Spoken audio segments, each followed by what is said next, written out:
So what's up mga kauma? So ni ako karon diri sa mong sayutihan. So nagpruning ko gikan mga kauma. So mo na nimong naagi mga kauma. So duha ka adlaw nga agi na ni namo. So nagpruning mi kauma kay aron mahawan-hawan. So makita nyo diya sa akong likod oh. Dagad pa kayo mi og pruninganan kay dili maklaro yung bunga mga kauma. So pruning kami ngayon, pruning. So ito aming paraan mga kauma para para mas dumami ang bunga. Para mas lumabas ang kanyang bunga. So pruning lang mi mga kauma. Kaya wala pa may trabahoon kayo dito sa mong pitsay. So diri sa mong sayutihan. Kayo grabe ka ngit-ngit. So ang dilim tingnan kapag hindi na pruningan.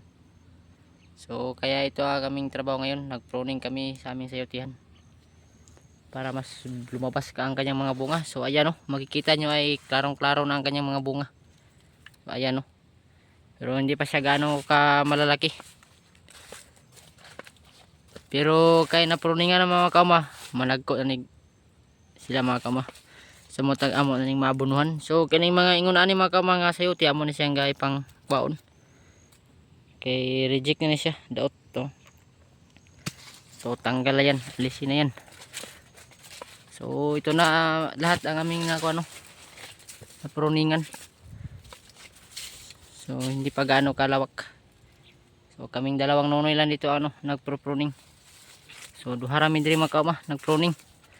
Eh si Papa to dito sa Pikas area nagready dito sa mong pagatamnan pohon sa pitsay na sad. Kay tanom gimi ba na tanom. So luag-luag pa niya mong pruninganan diri mga kauma.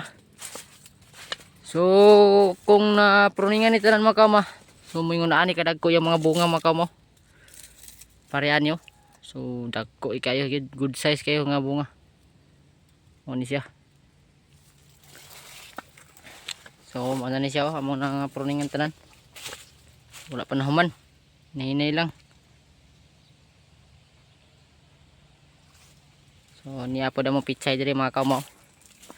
So buyag na kayo, buyag. Dagko na. Ano? Mga pitsa 15 ni mga kauma. January 10 or 15 ma-harvest na ni na mong pitsay. So niya po na mga nagsunod diri nga tanom namo. Dagko na sad. Mo ni sila. So andere bago pa ning turok andere. Pitsay gapon ni. Pero bago pang turok. So na pa luag pa kaya mig pruningan sa mong sayote. Para gid mo bunga gid sa daghan. So mahuman mi ani diri pruning amo na sa ning pa-isprehan og herbicide ning sagbot. Diri ilalom.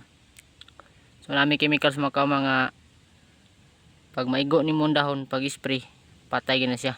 So kini okay ra sa spray ning ilalom ni kay ang yan dahon mga kawan ni araman sa ibabaw. So likay lang yapon ang mga udlot nga maigo kay akip na siya mamatay nang sa sayote.